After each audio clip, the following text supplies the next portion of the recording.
look at what gospel community is. And I've got 4 points that I hope will help us to get a good grasp of gospel community. The first thing is that God exists in community. Now, our understanding of the gospel and the effects of the gospel must flow out of our understanding of God and who God is and what God is like, because God is the source and the center and the goal of the gospel.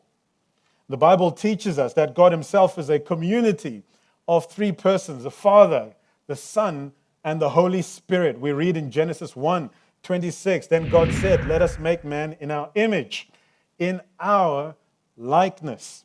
And again, at Jesus' baptism, we see the triune God interacting. Mark 1, verse 10 and 11, as Jesus was coming up out of the water, he saw heaven being torn open and the Spirit descending on him like a dove. And a voice came from heaven saying, you are my Son, whom I love. With you I am well pleased. So the very idea of community and indeed diversity within community flows from God himself. It's not an idea that begins with man.